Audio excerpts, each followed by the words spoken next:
Welcome to Microdose Psychedelic Insights, powered by the Conscious Fund.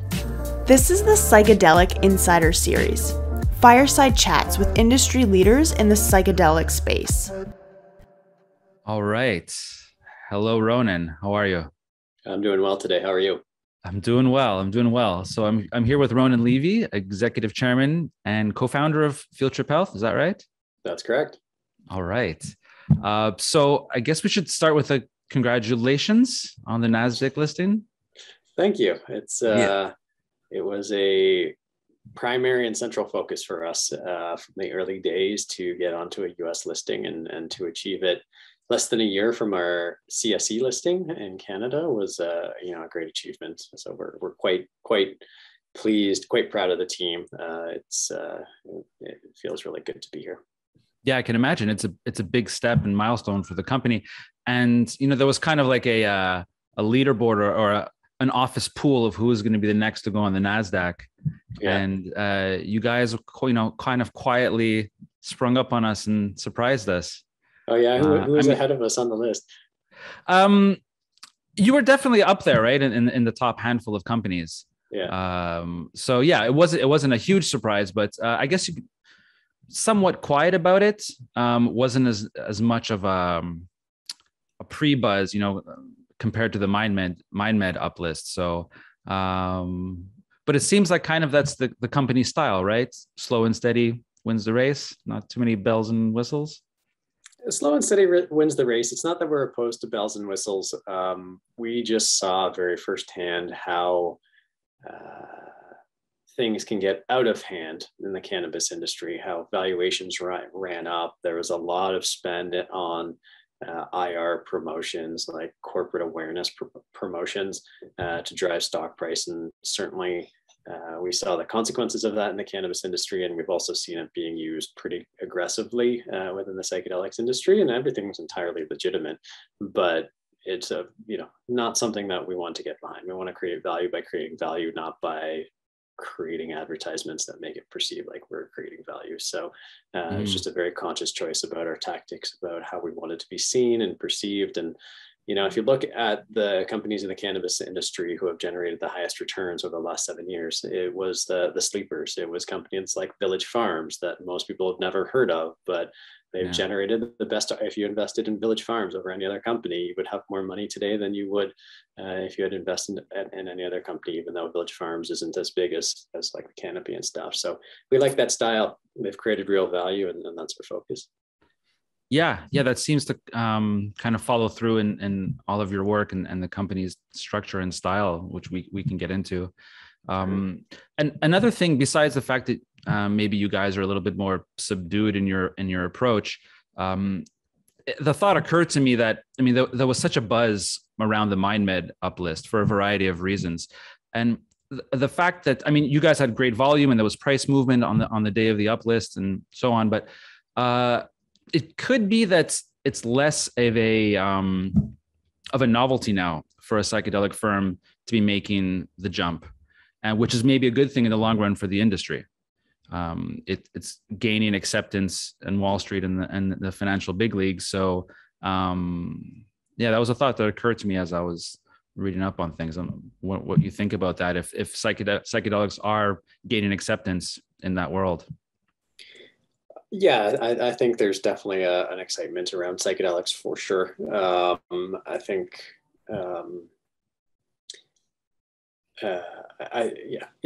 there are, in fact, like it's starting to switch actually to the point where there's so much excitement now. People are feeling like it's a little bit saturated, and they're having a hard time from an investment perspective separating the thoughtful businesses or the good strategies from the bad ones, because there's such a tight alignment right now. Everyone pursuing very similar paths. That seeing clear differentiators is becoming harder and harder. It's never been a challenge with Field Trip. The two ways we've always stand out is we've got this integrated model, because if you think about what psychedelic therapies are, they're psychedelics with therapy. And if you're doing one without the other, then you're missing an essential piece of the equation. And so this is why we have the integrated approach with our Field Trip Health Centers rolling out across North America, and our Field Trip Discovery Division developing the next generation of psychedelics, focusing only on novel chemical entities. So they're new molecules for which there's IP. We're not doing another psilocybin product. We're not doing another LSD. We're not doing MDMA. We're not doing all those ones of people trying to take the classic psychedelics and jam them into a new indication and trying to seek data exclusivity. We're taking a much more coherent, biotech pharma approach to our drug development. But what makes us also unique is the fact that we're doing this integrated, because we've seen it with new products like Spravato and Zulresso. These are two products that got approved by the FDA that had a lot of promise, but they realized quickly that if you don't have the infrastructure to deliver them, if doctors aren't picking them up, then you don't have a successful product. So by doing this integrated model, we're de-risking the future commercialization of our molecules by having the centers for delivery, but we're also de-risking the development, because again, it's psychedelic with therapy, right? If you're not innovating on the therapy, if you're not understanding how therapies pair with psychedelics, what techniques, what setting, all of those dynamics that we all know are important, not fully understood, but we know them to be important. If you're not working on that and just focusing on the drug, then you're missing a huge part of it. But because of all the data we're going to collect through our Field Trip health centers about setting, about therapeutic protocol, we're going to be able to inform the development of our trial protocols, right? And design them in a way to really position ourselves for success in terms of our drug development. And so telling that story gets a lot of attention from investors. And if you look at our volumes relative to MindMed, they're puny, and we recognize that. But you also have to look at the fact that, Field Trip is still about 30% owned by the founders. Almost half of the shares are either in the founders or in long-term investors' hands. So there's just not a lot of shares out there. So it'd be much more challenging to generate the float that MindMed has been able to generate. Sorry, I went on a huge tangent. No, that's fine. No, you touched on a lot of points there about how you guys are structured and it kind of ties into, your integrative model can also account for potential. You guys could be considered a good deal compared to valuations of some of the other big boys. And that could be that the industry and investors haven't really realized how important the potential bottleneck of clinics and delivery at scale are going to be, and maybe they're kind of focused on the easy big numbers, the potential market of a depression or another indication like that. Those are kind of easy to get people's attention, but going down in the long run, delivery of the treatment is going to be is a potential bottleneck, and it seems like you guys are preparing for that. And yeah, that's certainly part of the consideration, but I see it in a bit of a different light, which is I think our value is less because, Cybin is entering their phase 2 trials. Compass Pathways is in phase 2B. MindMed, depending on which of their development programs you look at, maybe in close to phase 2. So they're a little bit further ahead, but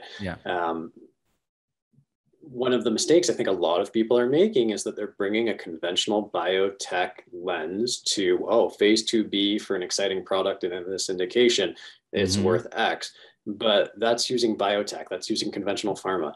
Psychedelics are experiential medicine. The experience matters. And so if you think it's just the drug that's going to do the trick, I think you're missing a big part of the picture. And so you have to look at that. And I think slowly but surely people are coming around to the realization, both in terms of our comparators. I don't really think we have any competitors in the industry yet. I think we're all working in the same direction and lifting each other up. So I won't say competitors, but if you look to our comparators, a lot of them are turning around being like, oh, we actually have to get involved in that side of the business. Compass is now building out their centers of excellence. I've been just partnered with Green Book TMS. Like they're kind of coming around to the conclusion, but we've been doing that since day one. And I think we have a great head start in how to think about it, because we've been doing this for 2 years and we're still, it's drinking from the fire hose in terms of awareness, information, new insights. And they're just starting to get up to speed on it. So I think it really positions us well to thrive in the emergence of this industry. Yeah, definitely. So that maybe gives us a chance to, I had wanted to start perhaps with a chance for you to maybe explain why you're here, like why psychedelics. I know you have a background in cannabis, and I believe in opening and running clinics. Is that, I'm not sure. You could fill us in, but why psychedelics? And feel free to be as personal as you'd like. Sure. There's a couple of reasons. Everything, there's always a few factors that go into it. Yes, myself, Joseph Del Moral, the CEO of Field Trip, as well as Hanan Flyman, who's the president of Field Trip. We were business partners in the cannabis industry. We built the largest network of cannabis specialized medical clinics in Canada, scaled to 30 locations, sold that to Aurora Cannabis, and helped Aurora grow from being a small CSE listed company to one of the largest global producers of cannabis. And through that process, it really opened my eyes to the potential of plant-based medicine and what I'll call stigmatized medicines that got cast aside less for scientific reasons, more for political reasons. I'll tell you, when I got into the cannabis industry, I was very skeptical as to the therapeutic potentials of cannabis. I thought people just wanted to get high, which I had no problem with. Don't get me wrong. I didn't think there's no judgment associated with that, but I was really dubious as to whether it's like really medicine or if it's just kind of self-medicating or like recreational. What we saw was just how profoundly impactful cannabis medicine is. It really opened my eyes. It changed people's lives, improved the quality of life of so many people. And if there's any purpose of medicine, improving the quality of life of a person's life is probably the highest calling, right? And that's what we did. So it really opened my eyes to these things that had been cast aside, and I probably thought about with a degree of skepticism. That being said, after we left Aurora in 2018, the first conversation we had actually afterwards was with someone doing something in psychedelics. And she alerted us to the fact that Michael Pollan, this is middle of 2018, Michael Pollan had just published How to Change Your Mind. MAPS had just been granted breakthrough therapy designation for their MDMA assisted therapy trials. Peter Thiel had invested in Compass Pathways, which I had remembered hearing about, but didn't pay much mind to. But most importantly to me was the fact that there were at the time 4 or 5 online stores openly selling psilocybin mushrooms in Canada. Like, it's still illegal. It's still very much against the law to do so, but they were doing it, and they weren't even hiding it. There's no shame, right? And at that moment, I realized the zeitgeist had changed. The culture of humanity had already changed. We were just catching up to it, and there was a lot of people, the rest of the world had to catch up to it, but the shift had happened in our collective consciousness. I was like, oh my God. And at the end of that meeting, Judy said that a single psilocybin assisted therapy session was like 10 years of therapy in an afternoon. And I stopped. And I've done a lot of personal therapy, coaching, meditation, metaphysics, all that kind of stuff. Not necessarily because I've ever been clinically depressed. I've never been diagnosed. Maybe at various times in my life I have been, but I've never been diagnosed. But I know just how much that kind of work has affected my life for the better. And so when she said that, it made me realize that I know how much value I got from it. And if there's any truth to that, even if it's a gross exaggeration, if psychedelics are the springboard that gets millions of people thinking about their emotions, thinking about therapy, leaning into spirituality, doing all the work that I had just done to some degree over the last 15 years, even if it just opens the door for millions of people, then there's nothing I could do on this planet that would be more impactful. There's nothing that we could do that could create the impact. And like, I put it up there with like putting people on Mars in terms of the potential impact for the future of humanity. Like, to me, that's kind of like the scale of impact that we can have through the psychedelics industry. And so that's what made me jump in, which was like, if I can get someone who would rather be dead than ever be seen in a therapist to open up and talk about his emotions after having a big mushroom trip, God, that's life-changing. Even if we just move the population, if we can move every person 1% and towards being more creative, empathetic, open, conscious, what else could we do? Like, what else could you possibly want to achieve in this lifetime? No, yeah, and to be doing it in a business setting with a potentially profitable endeavor is something interesting, right? And here we are speaking with the chairman of a NASDAQ listed company, and we're using different words and different language, and I think that's something that psychedelics is bringing to the world. There's a more holistic view to things, and I think it seeps into the language and how we see things, and potentially how we structure our businesses and interactions. So it's nice to see all of this kind of seeping into our future conversations. Yeah, I'm just looking it up. It just reminds me of one of my favorite quotes. Hold on one sec. I could totally hit on it.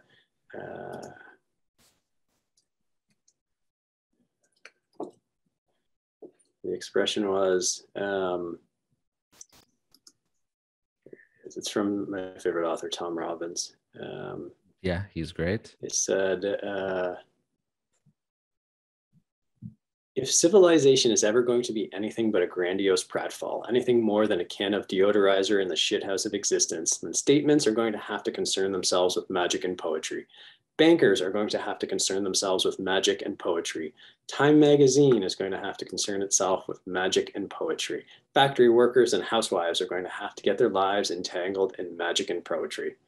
And then the next question is like, do you think such a thing can ever happen? And the response is, if you understood poetry and magic, you'd know it doesn't matter. Anyway, just like talking about the changing of the language, I think it's absolutely important. Yes, I'm scribbling down magic and poetry in my notes right now, so I can add it to my desktop. Yeah, that's great. All right, so I mean, we could stay in the magical, or we can get down to a little bit of nitty gritty. Is there anything you'd like to say about the NASDAQ uplist that you haven't said? I mean, you've probably dropped 1,000 statements in the last week, press release style, but anything you'd like to throw in there before we move on? I'll just say there is no better platform to start making people talk about magic and poetry in the modern Western context than the NASDAQ. You know, in terms of the credibility it affords us, in terms of the awareness it creates, in terms of the investor interest and the access to capital. If anyone wants to do something in magic and poetry, then the NASDAQ is the place to be. So it's a great achievement, and we're incredibly happy to be here.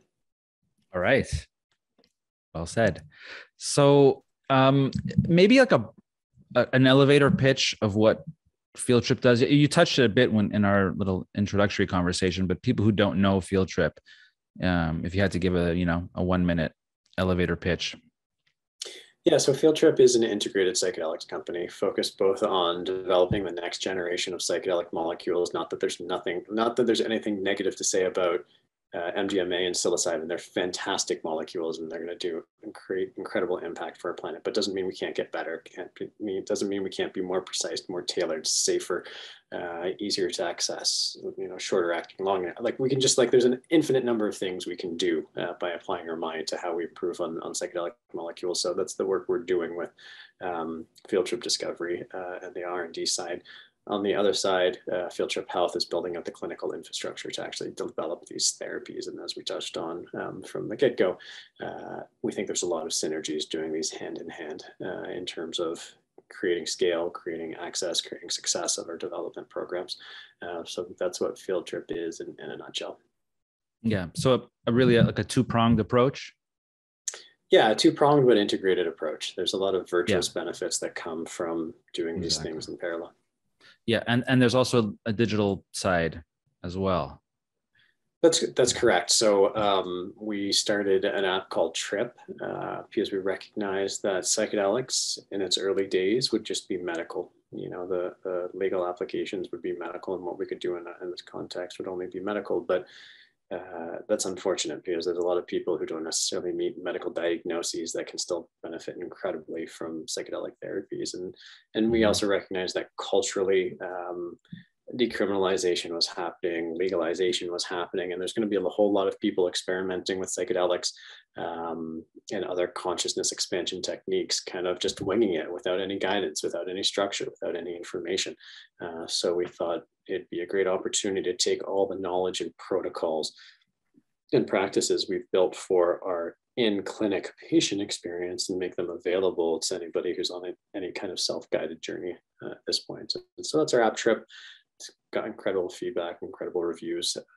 So that's great. And then we've also developed Portal, which is our patient engagement tool, which is with psychedelics, a lot of the work leaves after you leave the clinic. You have intense experiences, you have your sessions with your therapist, but the times in between is really where the magic happens. And when you take advantage of those windows of neuroplasticity and really go inward and meditate and think about your life and what's important to you, that's where so much of it happens. And so Portal, which is our patient tool, kind of acts like a EHR, like electronic health records platform where you can book appointments and all that kind of stuff. But your therapist can also design tailored journeys for you with specific information and specific meditation and specific readings and videos and all that kind of stuff to really support your journey in a much more meaningful way, instead of like walking out the door and having zero contact and zero guidance until the next time you walk in the door. And so that's what Portal is going to be. And we actually think it's going to be a really powerful tool, not just for our patients, but for the future of therapy and psychedelic therapy, because it creates just a new way to think about how you work with patients from a therapeutic perspective, at least in the mental health context. Yeah, no, definitely. That's definitely going to be an important part of the puzzle going forward. Yeah, it's not, you're not just popping a pill and hoping you feel better. That's exactly right. That's why it's experiential medicine. You got to do the work. Yeah. I likened it earlier in some interviews that were like the Home Depot for mental health, which is you can do it, we can help. At least that's how psychedelics kind of work, right? It's an active process, whereas most allopathic medicine is a passive or reactive process. Yeah, definitely. And so in terms of your clinics, is there 6 open at the moment?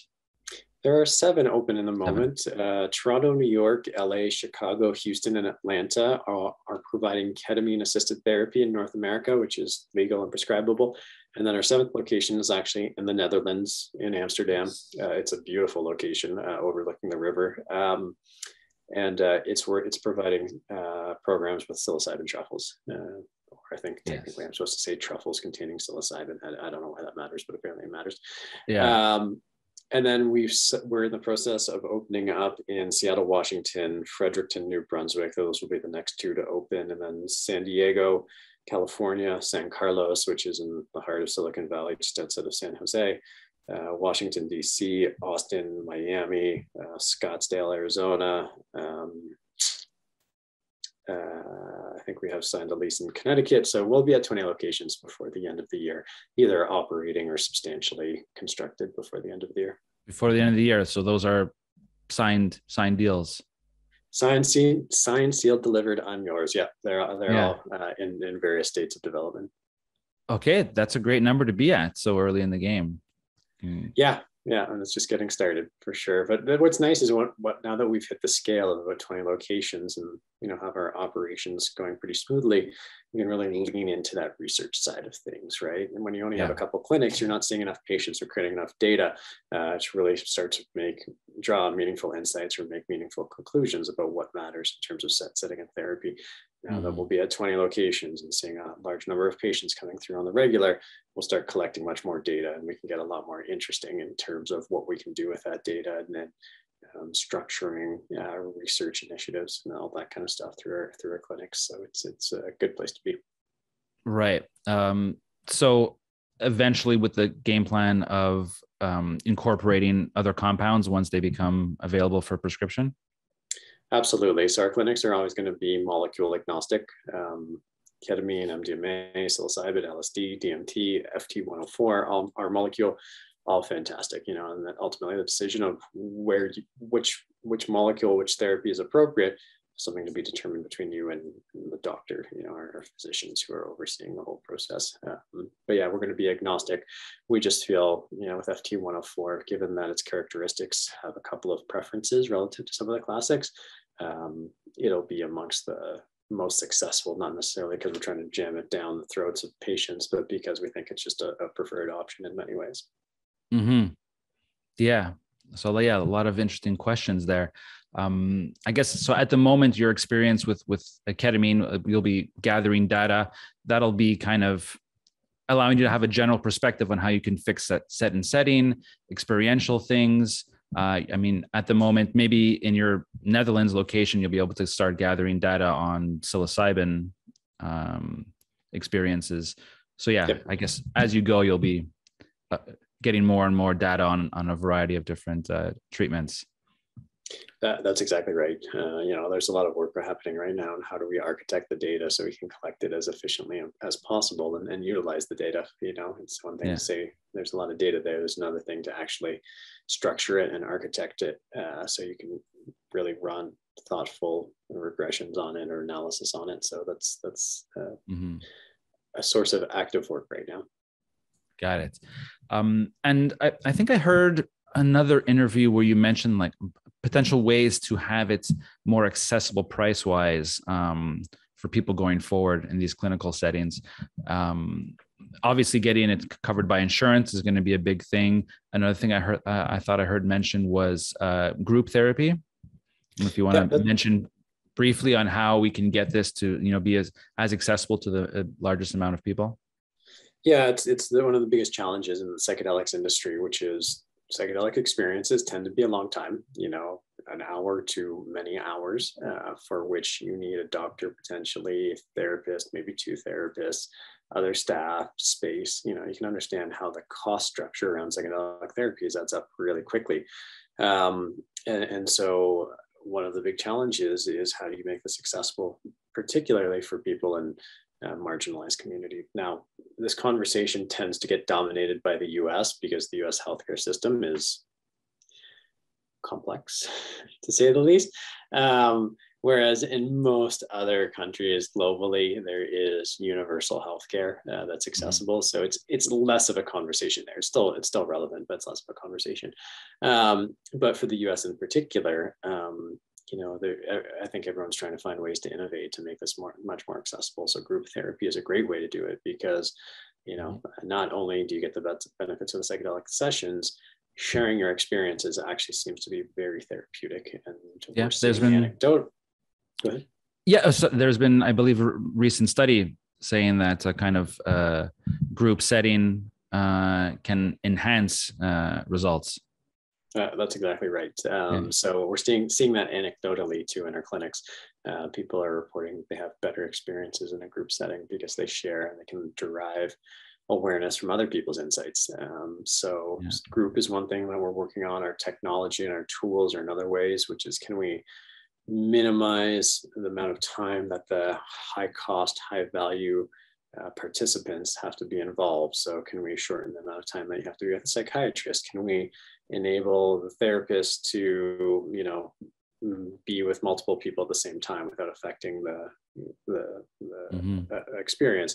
Can we take all the therapy sessions, the integration sessions, and put them online? What are the other things we can be doing to create the most outcome and minimize the cost to open it up? There's no perfect answer yet, but group therapy is definitely one way. It costs half what our normal treatments cost, so it makes it much more accessible to a lot of people, which is a step in the right direction. It's not enough for too many people, but it's a step, and we'll continue to work on it. Yeah, definitely. I wonder going forward how universal healthcare will handle this, will handle psychedelics. I mean, standard therapy sessions aren't covered under most healthcare system in Canada. Here, it's that's out of pocket. I wonder going forward how the healthcare systems will handle psychedelics once they're approved, once they're in use. If the government start to consider mental health challenges as more of a healthcare priority for the system. I mean, I think they absolutely will. You just have to look at the health economics around depression and anxiety and realize that people who have depression tend to, there's been studies in Canada, they tend to consume 50% more medical resources, right? So if you can, spend less than 50% more resources and getting someone to be not depressed or reduce their depression, there's going to be a net savings, right, associated with it. From a business perspective, there's studies that suggest for every 1 point improvement in the PHQ-9 measure, which is one of the primary measures used for depression assessments, you have a 1.6% improvement in output and productivity from an employee. There's other studies that show increase in creativity, less absenteeism. There's so much value in actually addressing the mental health challenges that I think governments are going to quickly come around to that. As it pertains to psychedelics and what aspects of the programs are going to be covered to be determined, we don't know. That's a big unknown, but I think there's going to be some degree, and even if it's an inadequate amount of therapy, as long as there's some, it's still better than nothing. And everything is a step in the right direction, even if it's not the best step in the right direction. Yeah, definitely.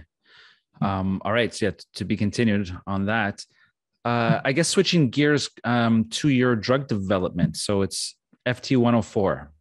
that correct? That's correct. Anything you want to say about it? Sure. So when we started down our development strategy pathway, we kind of looked and we said psilocybin, that's a real game changer. Like MDMA is doing fantastic work for PTSD, but psilocybin and tryptamine seems to be where the potential area of growth is. There's two big challenges with psilocybin. First is really long sessions, right? You're talking about 4, 6, maybe 8 hours of duration that you're under an intense psychedelic experience, for which, as I mentioned before, you need a doctor, a therapist, 2 therapists, other staff, space. It gets really expensive. The second challenge with psilocybin, at least from a business perspective, it's well characterized.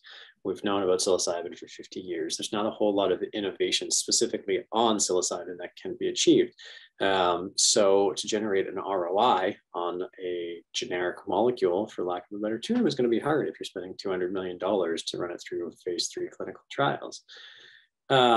So we set out to kind of answer the question, can we solve for both of these issues with psilocybin? And the answer is you could. And so what FT104 is, it's a prodrug of another synthetic psychedelic that's kind of well known and well established. We haven't disclosed which one, but one for which there's enough trip reports and anecdotal information for us to know that it's safe and effective, and the experience is generally positive. The challenge with this underlying molecule is that it wasn't very soluble, so it doesn't make a good drug product. It doesn't make good medicine, at least from an FDA perspective. So our chief science officer set about doing his work, and he enhanced the solubility of this, turned it into a prodrug. So when I talk about prodrugs, just so people understand, psilocybin is actually a prodrug for psilocin. Psilocin is the active molecule in your brain. When you take psilocybin, your body cleaves off, I think it's a phosphate molecule, but I'm not sure. And psilocin is formed, and that's what causes the trip experience. So with FT104, what happens, the work our chief science officer did is he turned the original underlying molecule into a prodrug, which is FT104. When you take FT104, when it's administered, your body cleaves off the molecules that we've added, and that original synthetic molecule gets repopulated. So you're dealing with the original psychedelic once it's in the body, but we've turned it into just like a better drug product as a result of the work we're doing. So what's good about that? 2 things. One is we can generate IP. This is novel chemical entity, but it's substantially de-risked because once it's in the body, it repopulates into the original molecule. Secondly, the trip time associated with underlying molecule is only 2 to 3 hours, as opposed to 4 to 6 hours with psilocybin. But we know subjectively from the trip reports that it's very similar to psilocybin, and that objectively, in terms of what's going on in the brain, it's almost identical to psilocybin. So we've got this psilocybin-like molecule that we can generate real IP around that has much shorter timeframes, and thus addresses one of the biggest challenges with psilocybin is the clinical administration. And so that's what FT104 is. And that's why we're so excited about it. It's just like a new and improved psilocybin in many respects, but not quite accurate. Okay. Interesting. Intriguing. Yeah. I'm scanning molecules in my brain to figure out what it is, but I'll wait for it'll be disclosed towards the end of this year. The reason we haven't disclosed it is because we're in the submarine period for patent applications. So we don't have to tell anybody. And so strategically, it makes sense not to tell anybody until we absolutely have to. So come December, people will know what the underlying molecule is. And I think that'll help our valuation, because one of the things that I think holds back our valuation is like FT104 is this amorphous thing that we talk about and explain, but without actually understanding it, you're like, I don't get it. Or at least I can't tangibly understand exactly what it is. It makes sense, but until, the proof of the pudding is in the eating, so to speak, once people see like, oh, I understand right now. I think people get a lot more excited about it because it'll become a lot more tangible. So it'll be good. Yeah. And when we think of Field Trip, we're thinking clinics first for the time being. So we're trying to shift that perspective. I mean, that's what it's a lot easier for people to wrap their head around it, but it's the wrong way to think about Field Trip, because it's only a part of the equation, and it's probably the lesser part of the equation for what Field Trip really is. Right. Okay. All right. So I had a thought actually when I was researching this talk.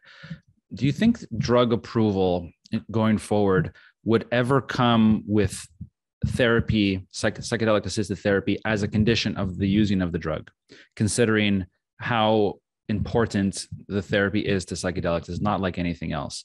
Have you ever heard of that? Has this come up in your thoughts? It was a shower thought I had as I was thinking about things. Yeah, I'm not familiar with therapy being mandated, but there are often REMs associated with drugs, which are risk evaluation and mitigation strategies, which say like, okay, if you're administering this drug, you need to do it in this environment, or you need to make sure the patient has done this, or all this kind of stuff. And the drug manufacturers actually are tasked with ensuring that doctors comply with the REMs. And so it's very likely that MAPS and MDMA assisted therapy is going to have a REMS that mandates some degree of at least preparatory therapy, so before the administration of the MDMA, and then probably some degree of flexibility of what therapy gets provided afterwards. But yeah, it seems very likely that the FDA is going to mandate some degree of therapy associated with the actual administration, at least in the early days of psychedelic approvals. Yeah, I mean, it seems to match the profile of what psychedelic therapy is and how to best get the most out of it, and would fit and benefit your model. If therapy becomes something that's kind of not necessarily required, but that goes hand in hand, a company that's focused solely on drug development would be missing out on a big piece of the puzzle. I believe that's part of your idea, right? To kind of hedge against the binary outcomes of drug development. It certainly helps our business model because these clinics should be profitable and generating revenue and all that kind of stuff. And the other thing to keep in mind is that psychedelics very much are a medical conversation right now, but they're not going to be always. We see Oregon, California, Florida. There's going to be state access programs. There's going to be wellness programs like in Oregon, not purely medical. So even if all the work going into drug development is a total flop, not just us, but in all, psychedelic drug development, it's not going to stop the continued rollout of access to psychedelics across North America and eventually the world on a cannabis style kind of system. It's different than cannabis, but those kind of natural product-based access programs are going to continue to roll out. So in any future outcome, I think our clinical infrastructure is going to be important and relevant and have value. Yeah, definitely.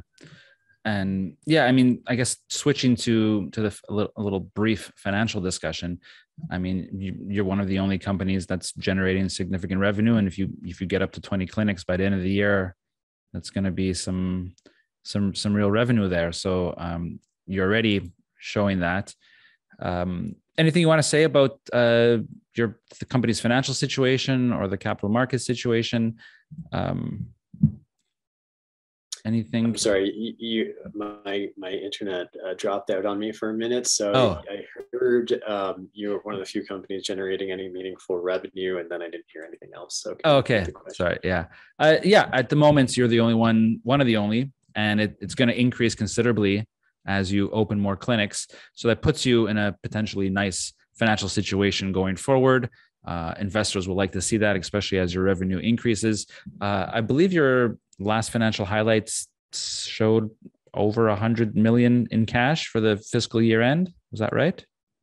Yeah, that's correct. So we've raised over $130 million since inception. The last financing took place in March, and it was, really fantastic for us because all along our integrated model, we were told by numerous people, it's like, you can't do it that way. These businesses are too different. People aren't going to like it. You can't do it. Cost of capital too different. You can't do it. And then we kind of sort of like got past people like, okay, maybe you can do it, but you're never going to raise money from like institutional biotech and pharma investors, just not going to be able to wrap their head around it. And that was told to us actually by people who I trust. And then I think we're being very sincere about like, don't waste your time. Like it's going to be a waste of resources trying to pursue investors from that angle. And then we did it, right? So in this last financing, we brought in some of the world's leading biotech and pharma investors like Soleus Capital, Avidity Partners. I'm drawing a blank on the other names off the top of my head, but Pura Vida. So like really, really top-notch biotech and pharma investors, the kind of investors that we were told would never touch us because of our integrated model. So when we raised $95 million in that round, gross proceeds, it was a great validation, up there with being on the NASDAQ, but it was a huge achievement. And I still give a lot of credit to Bloom Burton, the investment bank, a boutique health-focused investment bank in Canada, for bringing that raise together. You know, they put their shoulder into it because they really believe in what we're doing, and we're incredible in pulling that financing together for us. Yeah, I mean, that's great. And it's great to know that the kind of the mainstream biotech and pharma industry is now putting their support behind it. And real money, yeah. Not just their support. Yeah, no, definitely. That's great to hear. So yeah, I guess, so you guys are in a solid finance. I mean, with over 100 million in cash, that's a great, that puts you right up there with some of the most financially stable companies in the industry. So that looks super solid. Just anything you'd like to say in terms of upcoming milestones? I know you mentioned the clinic openings. There's the FT104 kind of announcements coming towards the end of the year. Anything else you'd like to tell people about what they should expect going forward? Yeah, so I mean, the clinic openings will continue. We'll be at 20 before the end of the year, 30 before the end of next year. But the more exciting stuff is in the drug development side of things. So we expect sometime in the fall to be announcing the lead indications for FT104. We've had a pretty good sense of them for a while now, but analysis continues, and we've retained some really well-known consultants to really firm up our thinking about what indications we want to pursue. So that'll be announced in the fall. Certainly the disclosure of what FT104 is will come at the end of the year. We'll see phase 1 clinical trials commence early next year, all things being equal. Phase 2 clinical trials before the end of next year, again, all things being equal.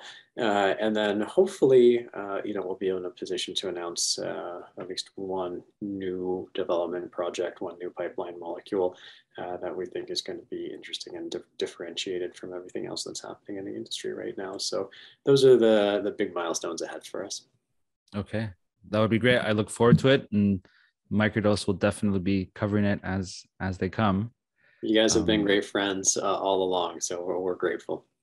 No, great, and I love what you're doing. Thank you.